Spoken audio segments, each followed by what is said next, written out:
Hello and welcome to the collective. I am Zack Mo, I'm Collector. and this is our pilot episode of our collective podcast.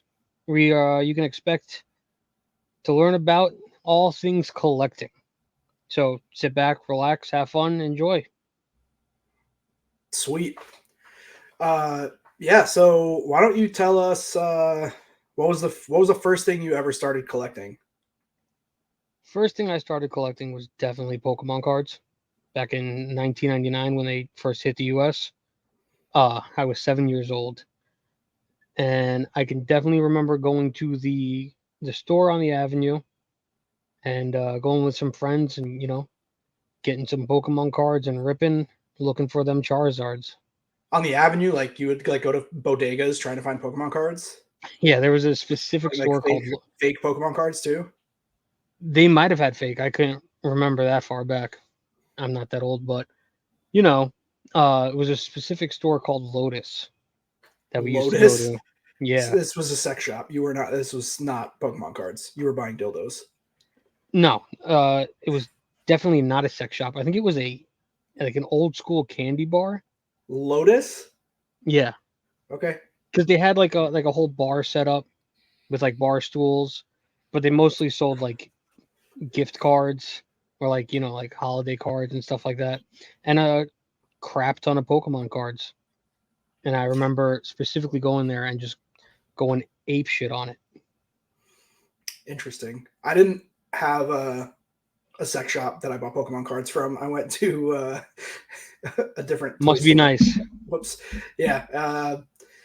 I actually didn't start with Pokemon cards though, but that's another Well, what did topic. you what did you start with? I've been collecting like since I was able to collect things. I think that the first thing that I was able to collect was like Power Ranger stuff. I actually have still to this day my original Power Ranger card collection. I don't have my original Pokemon cards; those got lost in the shuffle somewhere. But I still have all my OG Power Ranger stuff. But like my whole family collects. We all have the bug. When I was super young, my grandma and grandpa were still alive, and they sold at flea markets. Like that was like their fun job. You know what I mean? They like did that on the weekends, and they would Yeah, take me to the yeah. flea markets with them. Their garage, bro, was like floor to ceiling, just filled with stuff, like whatever you could imagine. Like my grandma collected dolls, like creepy ass dolls. She had like a doll room.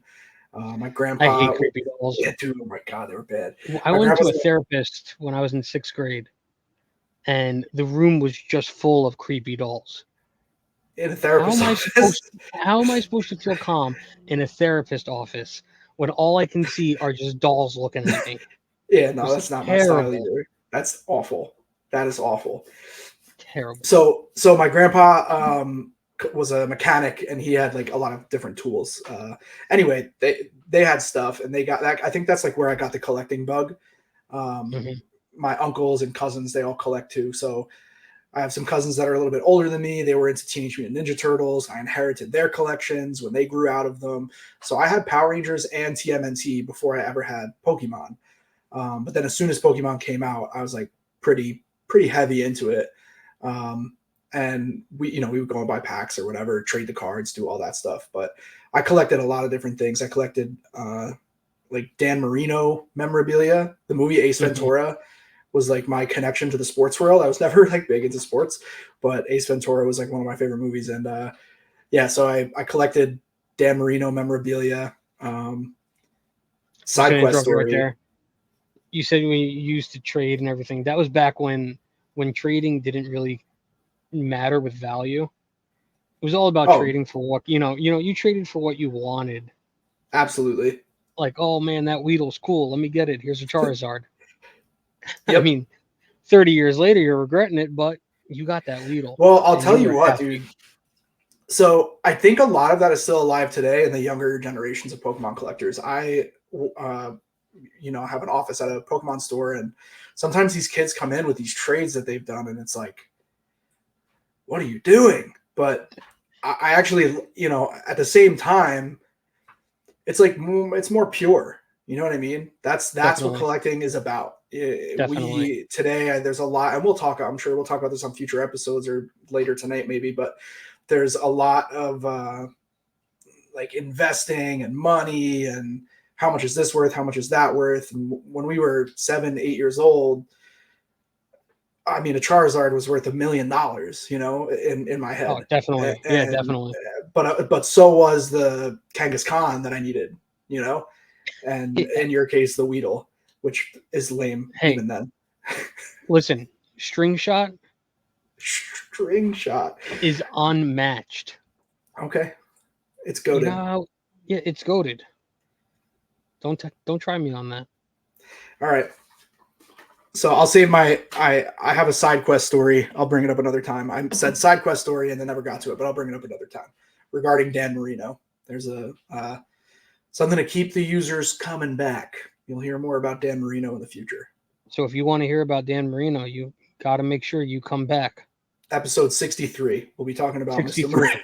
63. We're marking it now. Episode 63, Dan Marino. He will be here. We're interviewing him. Yeah, he's just got a very busy schedule, so we had to book him 62 weeks in advance. But he'll be Exactly. here on the collective. Who was your favorite Power Ranger? Tommy, the Green Ranger, Of always course. was my favorite. I still collect Power Ranger stuff to this day. I have like the full size Red Ranger helmet. I have uh, Oh, you got to show us that one day. functional. I have it. It's up in my attic, which is in this room. But I have a dragon flute, functional dragon flute. I probably have. I'm connected to my headphones, right? Yeah, like you can't see it obviously because of the background, Well, but I we have can do an episode of showing off collections. yeah, that's a really good idea. I have a Megazord in the room. Anyway, Tommy was my favorite Power Ranger always. My sister also enjoyed Power Rangers. I have a younger sister, and we would always play like Power Rangers, and she would be Kimberly, I would be Tommy. We had a cousin who would play, who regrettably always had to be the Yellow Ranger. She was always butthurt about it, and it was That's just the the only three of other us. So girl. yeah, it was just the three of us. There were no other boy Rangers, but yeah, Tommy was my favorite. My had a birthday party thrown for me when I was like whatever 5, 6, whatever, and I was it was a Power Ranger themed birthday party, and I got this like Green Ranger cutout, like life size Green Ranger cutout. I forget what they're called, but like those big cardboard cutout things. And after the party, we I'm put it in my pretty sure room. it's just called the life-size Call cutout. it call it cutout. I thought maybe it had a name. You dick. I put it in my room, and I remember having absolute fucking nightmares because of that thing. Like I would wake up and it would just be this fucking huge, domineering Green Ranger figure in my room. I was like 5 or 6 years old, like fucking terrified every time I opened my eyes. Two things. One, can you guess who my favorite Power Ranger is? The Blue Ranger. No. Fuck. Close, but no. It's obviously the Black Ranger. His name is Yeah, I was Zach. gonna say the Black Ranger, but I didn't want to get canceled on my first episode. So For saying the Black Ranger. for Okay, we're gonna assuming go that. back to that one day of why the Black Ranger is gonna get you canceled. But secondly, going back to your Green Ranger horror uh, sleep paralysis demon story. When I was really young, I was really into Barney, and I used to watch him religiously. And then one day, I think I was maybe 3 or 4, we had a block party, and they had a Barney come in a suit. So my mom grabs me. She's like, "Let's go meet Barney. It's gonna be awesome. You're gonna be so happy." I cried so hard, ran straight to the house, and did not come out until the block party was over. I was I had a terrified of I that had big ass a purple dinosaur. I had a Barney party too. Now that you mention it, I think I was too young to collect at that point, but I was super into Barney as well. I And mean, I Barney had, was the shit. yeah, I agree. My father's coworker, um, whatever, he dressed up as Barney at one of my parties. It was like I was born in September. It was like fucking 100 degrees outside, and he's Oh, that poor just man. oh yeah, it was terrible. We still talk about it to this day. Oh boy. All right, so we both started collecting when we were young. Definitely, and I've been collecting ever since, even in and out. And I don't know. Have you been collecting ever since? Did you like stop collecting for a while? There was a time where I stopped. So like I stopped collecting Pokemon cards a long time ago, and my old Pokemon cards got lost in You know the shuffle as they all do. Everybody has that Mhm. story of I had 3 Charizards and Yeah. now I'm poor. Um, but I wouldn't have gotten divorced if I still had my Charizard. she would have taken it. Excuse the beeping sound. Just my insulin pump. And so, Bookmark that. We'll talk about diabetes. no, I can go on and on about diabetes. 28 years of it. So what did I really? Because I've always been a collector of things. Um, it started in 2014. I started collecting Funko Pops, Okay. and that went downhill in the sense of I didn't stop.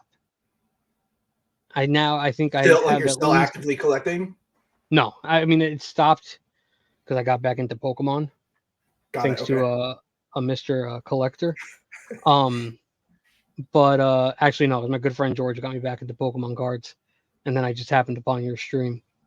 Um, but I have about 350 Funko Pops. Okay. So I mean I wouldn't say it's the greatest collection, but it's a pretty solid collection. That's a huge collection. Yeah, I mean, and Are I you don't have everything displayed are you an inbox collector? in and out. Okay. So I take depending on what it is, I'll take it out of the box. If it's a exclusive, it's staying in the box. So exclusive to like Hot Topic or Walmart, one of those kinds of exclusives, those stay in the box 100%. But like my office collection, I have half of them out and all the exclusives are in. So you're a It's pretty single dope. purchase collector. Because I've heard of this. I don't collect Funkos. I have like maybe 15 or so. But I've heard from like real serious Funko collectors that they buy two of every Funko, one in and one out. No, no. Have Yeah, you I'm a heard that? Is that a single. thing? I've never heard that. It makes sense though. I can understand it. I I've mean, seen collections like the box and then one out of the box in front of it. well, I've seen collections where it's the box, it's turned sideways, and they just have Yeah, it out. got So it. they may not just be buying two; they may just be buying one and taking it out, but keeping the box so that they can put it back in the box one day. How do you know if it's come out of a box? Is that a thing? Are there people checking that out? If somebody can figure that out, good for them because I have no freaking clue. Interesting. Okay. I would have done that, like taking them out of the box and keeping the box. I just don't have the room for that, Yeah. I especially threw out the with boxes for all of 350. mine because of that. I had, like I said, I had like 15 or 20 Funko Pops, nothing crazy. And I did a cross country move and I was like, I'm never going to want to sell these things. I threw out all the boxes. Come to find out some years later, one of them got like grailed. I have a Tony Montana Funko Pop. It's worth like $400 if I have the box. Scarface, Yeah. that's pretty dope, and Yeah. it's out of the box. It's out of the box. I don't have the box is gone. See, I have this one. I kind of regret taking out of the box. I have all four Mean Girls, Oh, nice. and all four of them together, it's worth not crazy amounts, but it's worth a decent, a pretty penny. But of course, I took them all out of the box just so I can sit there and have them Yeah, I fight don't with want to each know why you other. took the Mean Girls out of the box. We can save that for another episode, maybe with a lava lamp or something. Oh God, lava lamp. So for those who don't know what a lava lamp is, my friend the collector here has a TikTok stream where he rips Pokemon cards, rips and chips, and we have a thing called the lava lamp where he takes it out, and that's when we know it's collector after dark. It is an And actual lava we lamp. there is If an you're actual just lava listening, lamp. you've never seen it. I put a lava lamp on screen, and that signifies that yeah, people can say and do whatever they please during the stream. Prior to that, I do my best to keep it like a family friendly stream, which this podcast likely will not be. I'd also like to add in that me talking about my Mean Girls Funko Pops does not need the lava lamp out. The man I is disagree just, with that sentiment. eh, eh, I All disagree with right, you. what's what is uh, what is your favorite item in your collection? Well, that's a tough one. Let's narrow that down. Funko Pops or Pokemon cards? I don't know. Does it matter? Do you have like a grail item that you were like chasing and you finally have that one particular thing? Maybe not in Pokemon cards, because the Grail would definitely be getting my hands on a base set Charizard again. I don't care the quality of it. Got it. Okay. I can say that one of my favorite Funko Pops, kind of digging into Funko Pops here, but is my Jan Brady and George Glass 2-pack. Okay. For those of you who haven't seen the Brady Bunch movie in the 90s, Jan makes up a boyfriend called George Glass, and he doesn't exist. So in the 2-pack, it's Jan Brady on one side, and there's an open spot on the other side because Oh, that's George really Glass funny. doesn't exist. It's one of my I favorite didn't. pops. Yeah, I did not know that existed. That's pretty funny. Yeah, it definitely would be that. What about you? What's your favorite item that you have I collect a across lot all of things. collections? That's a really Across all yeah. collections. You're right. It's a very difficult question. You're right. I collect a lot of things.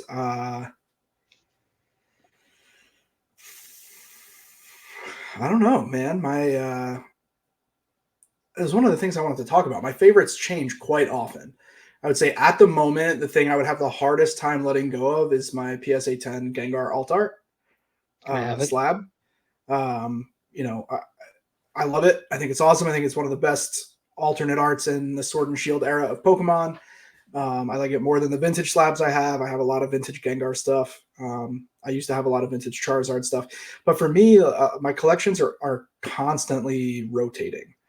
I've Hmm. collected, like I said, like I've always been a collector of many, many different things. And I find that for me, a big part of collecting is sourcing, talking to people, getting to know people, buying, selling. I enjoy that part just as much as I enjoy having the items. In fact, I often find that the chase of finding the particular item far outweighs the dopamine hit I get once I have the chase item.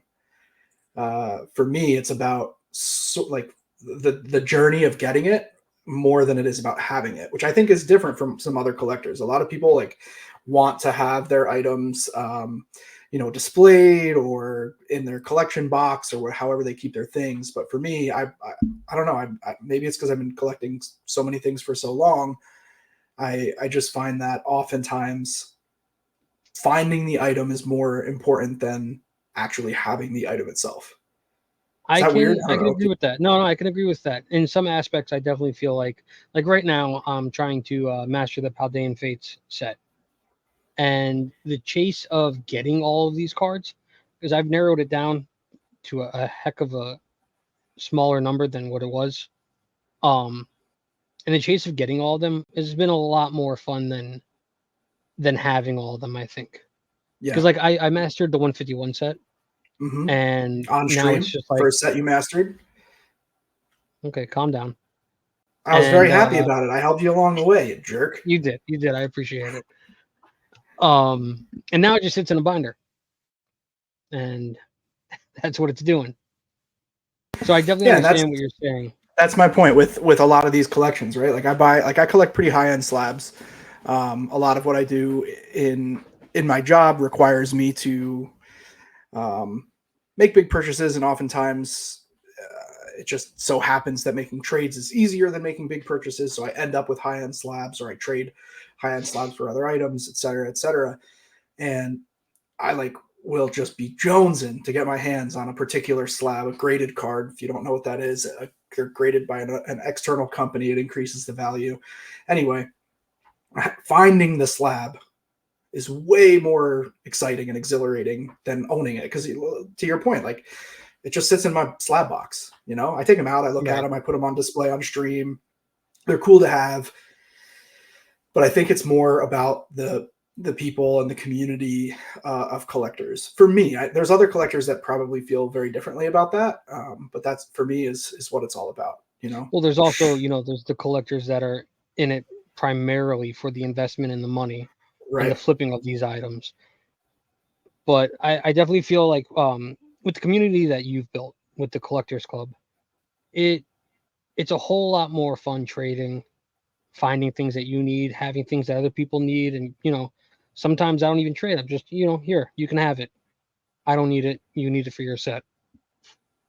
It's definitely a lot more fun doing this um, as a collective community. So that's definitely one thing about collecting I definitely appreciate. Yeah, me too. And it's the same with every collectible that I've been a part of. Really, there's a few communities that I haven't dabbled in. I've never collected like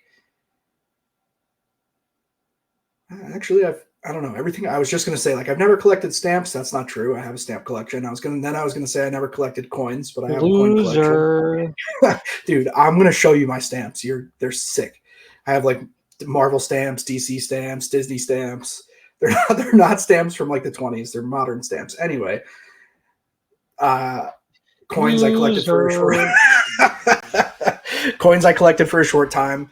Now I have like silver Pokemon coins. Anyway, Do all of you those. have a graded coin?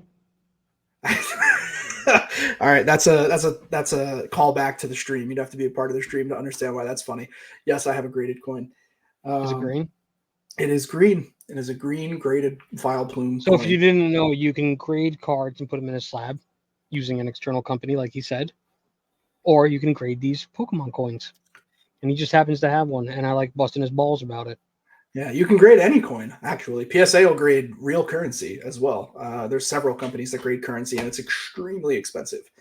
Us Pokemon collectors, we are the bottom of the barrel financially when it comes to some of these other crazy collections. Definitely, Stamps definitely. are obscenely expensive. Sports cards are obscenely expensive. Coins obscenely expensive when you get into like the high end market. The Pokemon high end market, generally speaking, has a cap. Other than the top like 1% of collectors in Pokemon, generally speaking, the items cap at $10,000-$20,000 per item Oh, versus it's just $10,000-$20,000 per item, well, I'm guys. saying, man, like sports collecting, you're talking about cards that are, slabs every season. There's slabs going for $500,000 for And my specific Weedle is probably players. worth like what, 5 cents? Your Weedle is not. I don't. You'd be lucky to find someone to give you a nickel for it. What if I was at a toll booth and I really needed it? Would you give me a nickel for it? If I was a toll worker, I would. But I have a ready Just market bust for out a Pokemon Weedle card. cards. I would happily take that trade. That would make me. Yeah, that would be. If I end up working at a toll booth, that would suck. If you That wound would up working at a be toll booth, something went terribly wrong. yeah, that would be the demise that we could write a movie about. That would not be good. All right, so I had this other question written out, but I think we kind of just talked quite a bit about it, which was what does collecting do for you today? And I think we kind of organically covered that, right? Like the sense of community, the Well, sense of. yeah, I Go was ahead. gonna say it's definitely the community for me. Um, I mean, heck yeah, I love pulling a Charizard, but I also like when I pull a Charizard and everybody's like, "Oh man, that's freaking awesome! You got a Charizard!" It's like, hell yeah, I did. My name's Zack Mo. I got a Charizard. What's up? I mean, you know what I'm Is, saying? The community. is that how you meet ladies lately? Is that your opening I bring line? them. It's on my Tinder profile. My name's Zack Mo. Is I got a Zach Martin Charizard. want to come home and see my Charizard? And that sounded way dirtier than I wanted to. Yep, that's good. That's probably even better for Tinder than you thought. Then Well, yeah, that or I'll just be like, yo, I got 9 toes. How you doing? why don't you tell us why you have 9 toes? Because I was a bad diabetic. Okay, so we have to save that for the diabetes episode. Sure, if you guys want to Brimley's hear coming. Did about. you know that? Brimley's booked for episode 74. Oh yeah, is he? Yeah, yep, Were you booked using a him. Ouija board for that? Yep. Sounds like a plan to Yeah, me. hopefully we'll use one for Marino. Hopefully he makes it to episode 63. But Brimley will be here on Oh, I mean, it's 74. only what 63 is 52 weeks in a year, so I mean, he's got a year in him. Maybe. I hope so. Is there anything My that name's you Bosa Brimley, and I have diabetes. diabetes? Is there anything that you never stopped collecting other than debt? I've been collecting that my whole life. Same. That I stopped collecting. I haven't bought a Funko in a long time. But do you I can still say consider that. yourself a Funko Pop collector, like from when you started? Considering I haven't sold the entire collection and I still have them all, then yeah, I would consider myself still a collector. What was the last It's like Funko if Pop you bought? what was the last Funko Pop I bought? I think it was an Ahsoka Tano from Star Wars. Okay, I don't know what that is. Well, that's because you're a loser. Okay, yeah, sure. Want to learn about stamps? Ahsoka, yeah, all your Marvel and Disney ones. Yeah, I think it was Ahsoka. It's either that or another Star Wars one, or maybe The Office. I don't know. I have almost every single Office pop. There's very few that I don't have. Office or Parks and Rec? And why Both. Parks and Rec? Answer is both.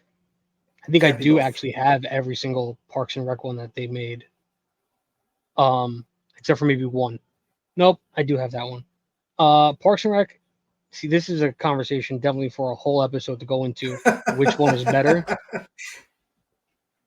I mean, I can spend a whole hour talking about which one is better, and at the end of the day, I don't have an answer. I do I have an also answer. could spend the whole hour talking about why Parks and Rec is better, but we can revisit that on another That episode if is you'd the like. answer. That is the answer.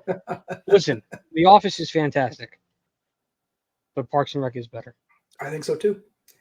Aubrey Plaza is a very, very good tiebreaker, in my opinion. My opinion is the entire cast. With The Office, there's people that if you take away, it's still the same show.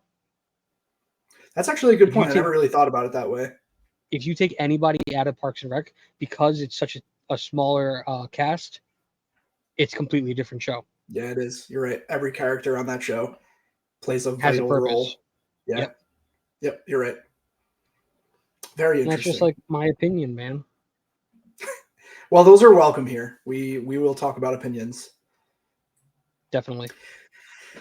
All right, getting far away from opinions. Do you think that do you look at your collection from a monetary standpoint? Like if you're feeling like, oh man, I'm so broke, or like, oh, I don't have as much money as I wanted. Do you like look to your collection as like part of your portfolio of finances? Not even a little bit. No? Okay. No, not really at all. I mean, to me, it's my collection. I don't think of, oh, I have $2,000 in Pokemon cards. I think my only portfolio is how much my TV and my PS5 is worth. Interesting. So you're for those of you who don't know Zack Mo or have never been in our Discord, like Zack Mo streams PS5 stuff a lot. So that's interesting to me that you consider your PS5 part of your portfolio. Like you could, that's a liquid asset for you. You would sell that if you needed money for something. Well, it depends on what I need the money for. Yeah, I understand that. Of course, like you're not going to sell it to buy some a new sweater that you want, but No, if you needed money for something, the PS5 would be you would think of that before you thought of selling like your Funko Pops or your Pokemon. no, Funko Pops would go first. Funko Pops first, okay. Yeah. Although maybe Pokemon cards, because I know more of a community of Pokemon cards where I can offload them easier. Right. But I would try to sell out the Funko Pops first. Interesting. I know a guy if you ever need to dump all your Funko Pops. Good to know. Uh, shockingly, I know a guy. So you do look at it. You, I you know don't a few. consider it from a monetary standpoint, but you do value it from a monetarily. Right. I mean, if it came down to it, where if I actually needed funds for something important and in an emergency or something, yeah. I mean, I would consider selling them. I look at them that way. I do know which ones are the more expensive ones that I have. I Right. have a signed Chewbacca by Peter Mayhew, who was That's the pretty original awesome. Chewbacca. Yeah, and that one definitely would go for a pretty penny. I don't know too You much want about the it? auto. I'm good. Hard pass. I don't need to buy any. I don't need to start on another journey at the moment. I have way too many things that I'm collecting right now to We'll get get into there. collecting Funko Pops. I'll get you there. Like I said, I made that mistake once with Funko Pops. I went into it hoping to uh, enjoy it as a hobby, and then when I moved, I realized how much space they took up, which is very problematic. I live in a pretty small house with two kids, and I guess I have like one or two multi packs of Funko Pops that I got. There's like a Pokemon one sealed in the closet, and then a Disney Princess one sealed in the closet. But Nice, nice. Yeah, no, they definitely take up a lot of space. Hence why I wound up taking some out of the boxes yeah, because, like I said, I have 350. My room is about I don't know, about 8 by 10, maybe a little bigger than that. So I do not, I do not have room. But Got to take them out of the box. If you're yeah, a true exactly. collector, then it doesn't matter anyway. Right. Some would I mean, some would I say, didn't, I don't plan on selling them right now. right? So it's not like I'm sitting here thinking, oh, in 10 years that's gonna be worth some money. I'm gonna keep it in the box. That's not what I'm thinking. I started collecting them because it's what I like. I only collect the ones that are specific to things that I enjoy. Got it. I don't do it for investing money and thinking, oh, the return on investment is going to be fantastic on this. I do it because I like it. Makes me Yeah. happy. Gives me serotonin. Hmm. I think that separates a lot some collectors from some investors. I think there's people that invest in the space and will buy any Funko Pop, Pokemon card, whatever collectible it is, specifically looking With for the ROI. ROI on, yeah, exactly. With the ROI in their mindset of buying. Right. Yeah, I don't That's think that interesting. way. The only time I did think that way is currently with Paldean Fates. Why? Because if you look at Explain the explain what market, you're thinking of. Yeah. because of you, Okay. because I started buying the Whoops. hidden fates. I started buying the hidden fates, and they were what, $22 a pack at one Yeah, point. expensive cards. Right. They So I cooled off figured, now that Sword and Shield took off. Hidden Fates and Sun and Moon era stuff has started to cool off a little bit, but we can talk about the market another time. right. But I figured that because those kind of sets, those specialty sets, do garnish a little. That is a specialty set, correct? Yeah. Yep. They do garnish a little bit more of money down the line. So I thought a master set down the line could be worth a pretty penny, especially Yeah. Absolutely. considering with Pokemon cards, like with Funko Pops, I don't look at it as a monetary. I'm going to sell this later. Pokemon cards, I think I do look at it a little differently, knowing that what we had in 99 and 2000 and 2001 are worth a decent amount now. Like you said, Absolutely. 15, $20,000 for for some of our cards that we had back then, and nobody knew. I mean, Right. everybody thought that Beanie Babies were going to be the Hmm. great thing. I mean, what? Maybe the Princess Diana one is worth money, but that's probably about it. Yeah. There's 20 or 30 that are worth money. Right. So with Pokemon cards, knowing what I know now, I do look at them a little differently I think a lot because of of people do, seeing it. and I think it's I can't think of the right word. It's intertwined. It's the two items are symbiotic, right? You can't have Right. Pokemon collecting, Pokemon card collecting, trading card collecting without some kind of monetary value as a normal functioning adult. And maybe people won't like that I'm saying that, but even people who have no intention of selling or are only collecting the things they like, they still have an idea of what their collection is worth. They know that some of these Yeah. cards are worth money or can be worth money, right? Otherwise, nobody would be using penny sleeves or top loaders to take care of their cards. If you truly didn't care about the value of your item and you were only buying it to put it in a binder and stick it on a shelf, then we wouldn't be treating cards the way we were. We wouldn't be buying binders that didn't have D rings in them, right? Those wouldn't exist. There wouldn't Right. be a market for those things. So I think the two Right. things are Symbiotic, completely, as you said. yeah. They're you can't separate them. They're you can't have one without the other. And I think it's important for people to acknowledge that at the very least. There's a huge beef right now, like in the YouTube community, between like hobbyists and investor bros. And my personal take on it is that even a hobbyist is an investor to some degree, and almost all the investors are hobbyists to a lot of degrees. There's very few people that Right. are investing into Pokemon with no enjoyment, right? My entire job revolves around making some form of profitability from Pokemon, and I consistently struggle to not open my own inventory. I Yesterday I had to go in to Oh, pack I up a wouldn't be few able to. packages, and I probably opened 20 or 30 packs yesterday, and I'm not supposed to be doing that. That's not Those packs are not for me. Did you hit But anything big? I did not. No, I got a couple Galarian Gallery cards. It was pretty much all Crown Zenith. Mm. I actually was sending a PSA submission out, and I was like, oh, let me see, let me get this gold Giratina in my head. I'm like, let me just open a pack and get a gold Giratina. Yeah, that didn't happen. Yeah, no shot I would be able to have a sealed collection. I'm one of those people where if I have it sealed, I'm gonna sit here and think like, yo, there can be a really good card in there. Yeah. So there's no shot I can keep a sealed collection. And I know a lot of people in the collectors club in our little community that are sealed collectors. And I mean, hats off to them. I don't know how they do it. It's not one thing that I can accomplish. I don't mind. I don't mind collecting sealed. I enjoy sealed collecting. I think it's actually a little bit easier for me to collect sealed than it is to collect singles and slabs. Now, do you collect sealed with the intent of selling in the future, as a not as a business owner, as a collector? Yes and no. I mean, if something goes from if I 10x on something, I'm selling it. That's just Yeah.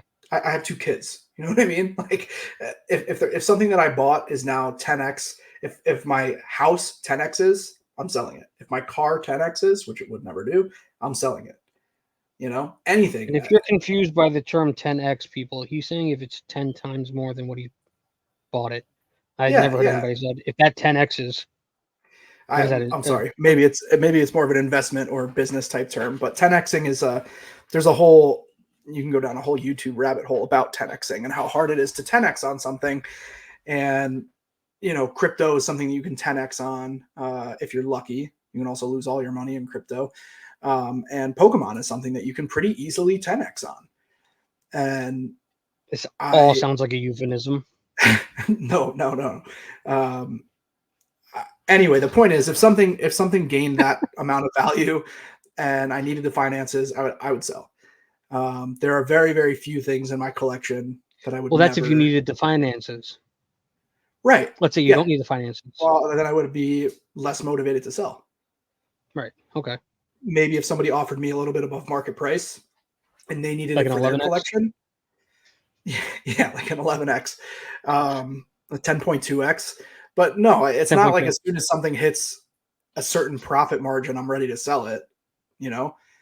For my personal sealed collection, I like it because I like the way it looks. I like the packaging. I like the way it looks displayed. I like that whole aspect of collecting. And with a sealed collection, it's not in a binder. It's not in a box with slabs. It's out. It's visible. It's open. You can see, open in that, like it's out in the open on a shelf. No, yeah, I right? get what like, you're saying. You can see the display of that product very prominently. And there's ways to display singles and slabs, but just not to me, not as nicely as sealed. It's like if I were a Funko collector today, knowing what I know now, I would probably be an in-box Funko collector so that I could have them up on display. Which is the reason why I keep all the exclusives in boxes, because those are the pricier ones. Right. Even though, like I said, the Mean Girls ones are pricey now.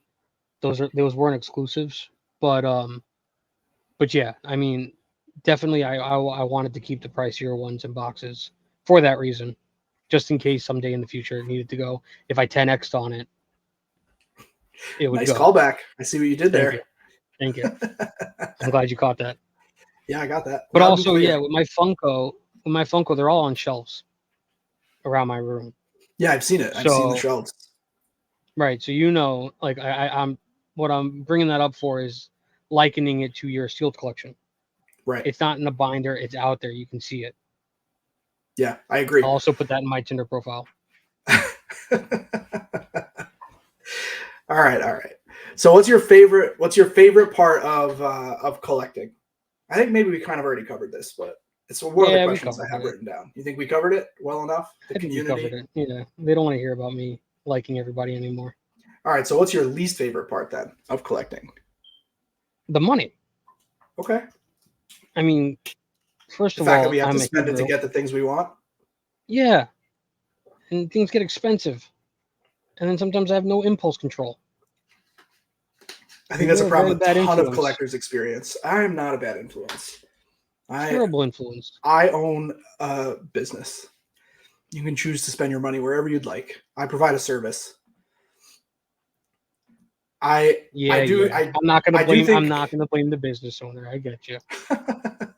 I do think a lot of people who collect have really poor impulse control in general. I'm not Well, it's not also even with Pokemon. well. I was gonna say with Pokemon, I feel like buying Pokemon cards, buying packs, it's a gamble. Sure, there's I some mean, degree of gambling to it. Absolutely. you're looking for the top hit, and it could be in this pack, it could be in the next pack, it could be in the next 5 packs. You're gambling.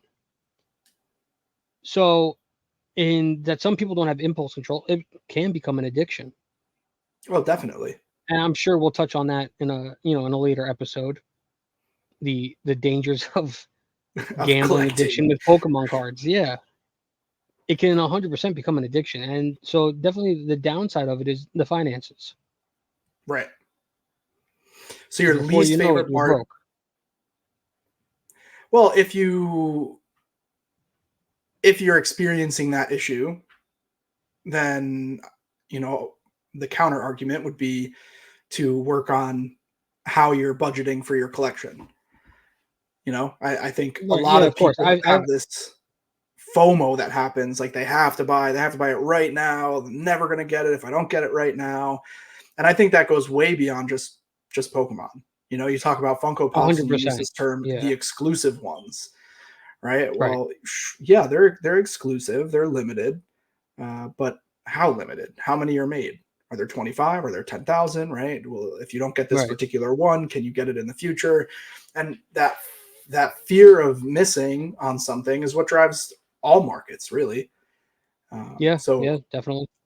but I could see why that the how expensive collecting can become would be someone's least favorite part of collecting.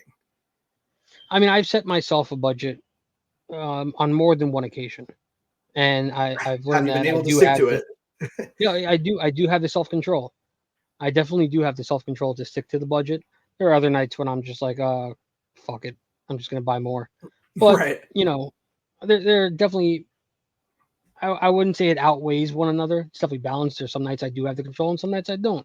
I'm just feeling a certain type of way. But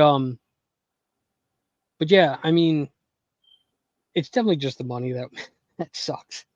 I don't even mind buying something with like crappy cards in it. That doesn't piss me off as much as knowing that I just spent $50 or some X amount of money on something. I hate doing that with everything. I hate Right. buying clothes knowing I just spent X amount of money on a shirt or something. Right. That's just Right. me as a person. Why do you think that might be, Zack Mo? I don't know, maybe because I was supposed to be bar mitzvah or something.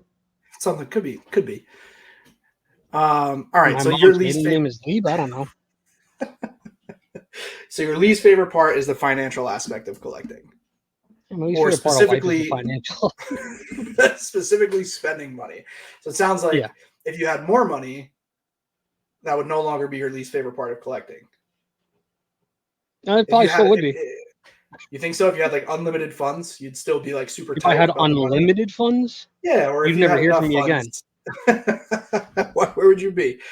I would buy an island. I would fuck off to that island by myself, get some Wi-Fi. I guess maybe you would hear from me.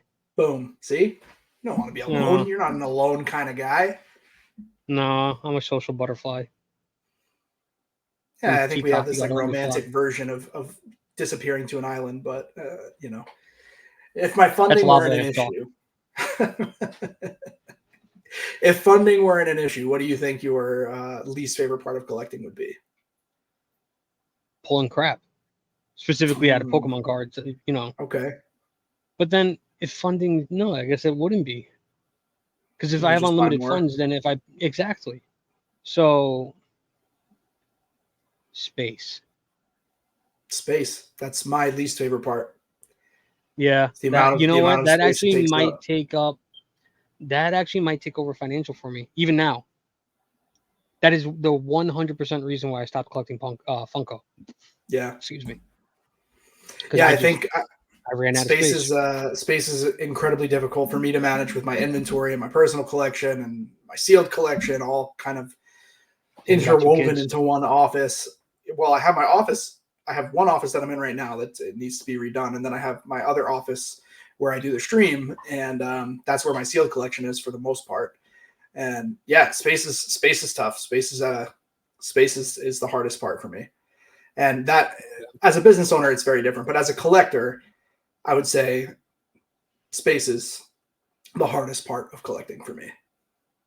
Yeah, I mean, you got to keep buying those binders for me.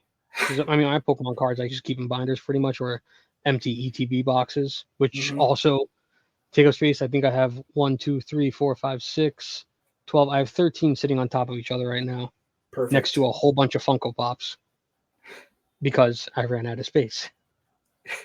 So no more bulk, it sounds like, for you. I haven't taken bulk in so long from you. We got to get rid of the bulk that you have. Who wants bulk? I'm sure you can have my bulk. If anybody listens to this podcast, I am certain that people will be saying, I want your bulk. Please give me your bulk.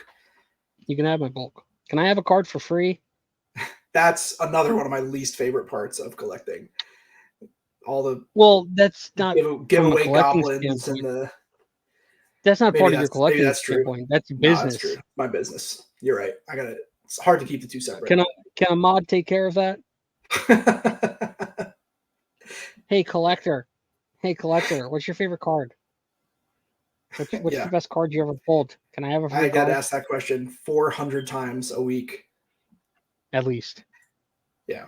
So I had some other questions written down. I think we covered a lot of this. Why do you think, here's a good question, or I think it's a good question. Why do you think some people collect and other people don't? They just seem to have no interest whatsoever in collecting. Like, what is that? I think that just comes down to personality. Like some people have good personalities and other people suck. Is that like? Well, no, that's not what I meant in the slightest. What I meant is that, some people find joy in collecting. Some people just don't. Some people find joy in going on runs, riding a bike. Some people just don't. Some people like playing video games. Right. Some people like playing video games. Some people don't. I mean, I think that's just what it comes down to, in my personal opinion. I'm interested to look up the psychology behind that. Maybe we'll revisit that, the psychology of collecting. Maybe we'll find my therapist from 6th grade with all the dolls in her room. Dolls. Because she's a collector, clearly. Obviously collected all them damn dolls. We sat there and played Chinese checkers one day for like 45 minutes. We didn't talk about anything. Like, what kind of freaking therapy is this? I was just going to say, who paid for that session? Why were you playing Chinese checkers? I don't even know how to play Chinese checkers. I barely remember. Very interesting. Good thing I had my mom's insurance at the time. It was that good old New York teacher insurance. Oof. Underpaid profession. Shout out to your mom for being a teacher. She also was a special education teacher. Which they do not give resources to. Yeah. They really fucked her a lot on that. My aunt and cousin both teach special ed. Or, well, my aunt retired now, but my cousin still does. Yeah, crazy job. Yeah, definitely is. What are some things that you want to collect that you haven't started collecting yet?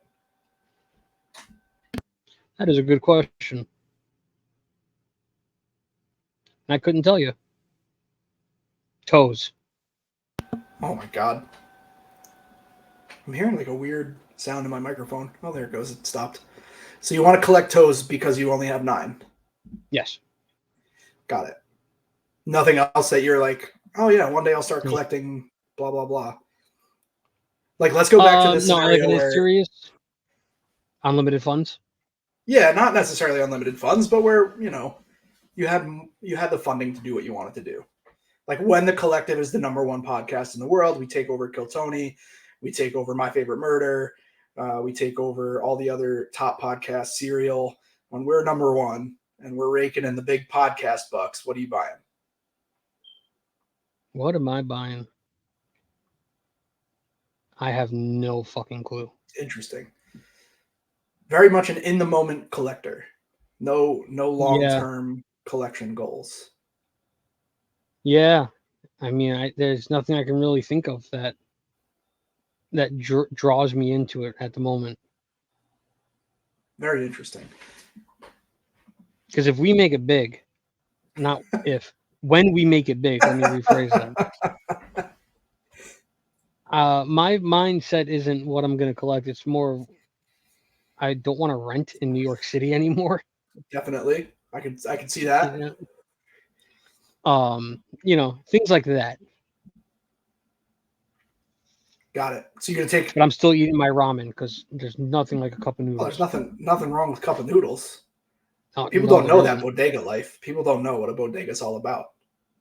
No, do you even know what a bodega is all about? Yes, I know what a bodega is about, bro. Yeah. Okay. I grew up. Smelly ass Jersey. I grew up in Jersey, and then I moved out to the Twin Cities, Minneapolis, St. Paul. I lived there for about a decade. They don't really. There's some bodegas in Minneapolis, not really, not like New York City bodegas. I would go to New York City quite a bit when I was younger, before I moved out to the Twin Cities. Then I moved back, and now I'm here in Jersey. We don't really have bodegas necessarily. We have more like corner stores, Right. but they got like bodega vibes. Like right down the street from my house, there's a good one. He's got bodega vibes. It's like Bodega vibes. how many hash browns you want on your pork roll, egg and cheese? Like, Pork roll. Sorry, that I'm not from Jersey, but I have a lot of friends in Jersey, mm-hmm. and I used to go to a diabetes camp in North Jersey. A diabetes camp? What is this fucking Yeah, heavyweight? What the hell is a diabetes camp? This this one time at diabetes camp? This it's is my a favorite thing? sticker. Oh This yeah. is a thing? Okay, all right. We'll circle back to that. Sorry to interrupt.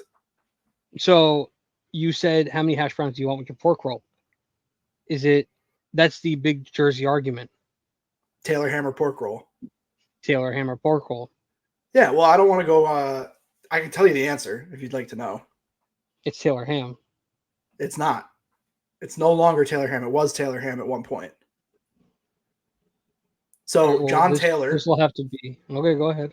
John Taylor is the name of the man who invented the illustrious delicacy of breakfast food that we now call pork roll.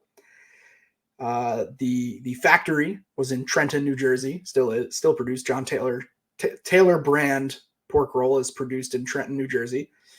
Taylor Ham. If you've never had Taylor ham before, it's delicious, and I feel terrible for you. Basically, he invented this meat, and this meat was successful. It took off. It was in the market only in a very small way, just in New Jersey and sometimes Philadelphia. Some places in New York City have it too. And anyway, the government eventually stepped in and said, "What is this ham that you're selling?" And they looked at the ingredients and they said, "You can't call this ham. There's not enough realistic ingredients to be calling this ham. It is illegal to refer to it as ham. Ham is already a concoction of extra parts of a pig all mushed together. And Some of the best Taylor parts. ham, the best parts. Taylor ham, which is now called pork roll, could not be called ham. It was not enough percentage of whatever parts go into ham, I guess. And so they had to I did change the not know name. any of this. Yeah, I'm telling you, man. They had to change the name to pork roll. Look it up. John Taylor, great guy, a real mensch. Real mensch. Look John at you Taylor. with some random ass I ham pork got roll knowledge. pork roll knowledge, bro. So when I'm at a store here, I order it as Taylor ham. I Is that say what the like, let me store is get it. calling it? A lot of So I places call visited it some pork roll. friends. Yeah, I visited some friends down in South Jersey, and we went out to get breakfast, and we had pork roll. Yeah. If I go to like a bagel shop, I say like, let me get a Taylor ham, egg and cheese, salt, pepper, ketchup, everything bagel. Mm.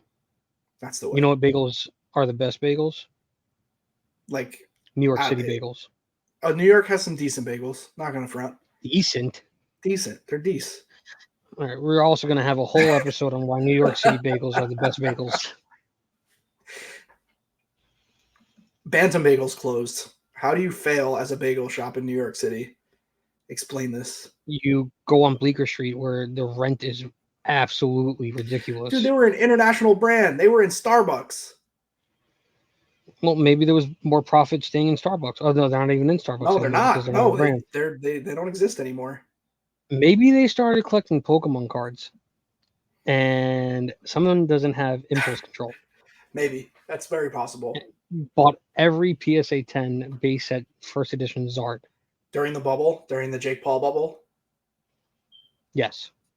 Yeah, that bubble Yes. has burst. Vintage has come down a lot. We can talk about that, like I said on a Has it? different episode. Oh yeah, the vintage bubble, big time burst, huge burst.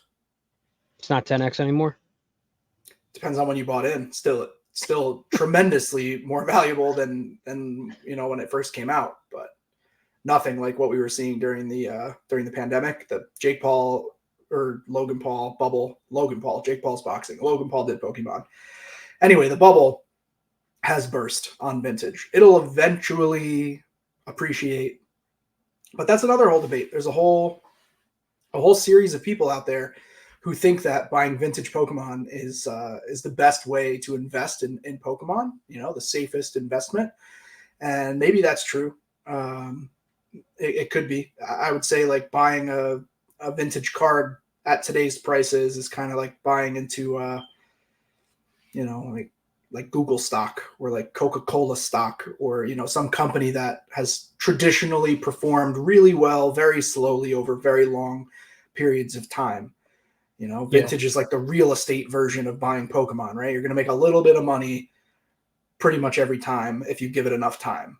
Whereas Right. when you're collecting modern stuff, you're kind of banking on the fact that things don't take a downturn, and typically modern can have these tremendous jumps. We're seeing it right now with Sword and Shield. I mean, the price on these cards has gone through the roof in the past month and a Well, that's half. definitely something that we'll touch on in an episode. We'll go, all into that, definitely. Mm-hmm.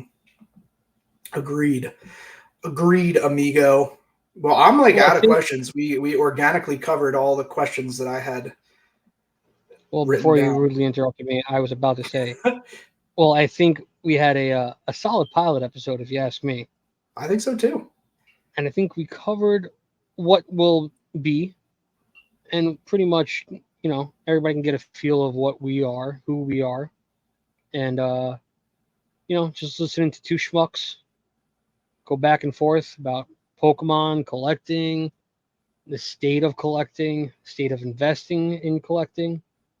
I said collecting far too much in that sentence. It's okay. You like to collect collectings. I like to collect things. I think we should call it there. And if you haven't already, join the Collectors Club nope. Join the Collectors Club Discord. Yes. And if you join, there might just be a little server there where you can, put some input into what we're talking about on our weekly episodes. If you want to hear us talk about something, feel free to let us know what you want to hear us talk about. And we will try our best to answer everybody and to include everybody's collective thoughts in the collective. Absolutely. And make sure you follow collector_MCB on TikTok. Join the Collectors Club Discord. Follow Zack Mo on Twitch. Zach, what's your Twitch? Across all social medias, Twitch, Instagram. You can find me at Zack Mo Martin, all one word, ZackMoMartin. YouTube, Instagram, Twitch, Snapchat. You want to snap me? Go ahead. I'll be avoiding that until the lava lamp is out. But I think that we'll call it here. The end of a great pilot episode. Zach, thanks for doing this. I'm glad our little brainchild is being born here. And I don't have a great outro. Bye. Well, thank you for having me. Bye, and you stay classy. The collective. Oh, we're gonna get sued. By who? Will Ferrell? He's not going to see this. Wrong.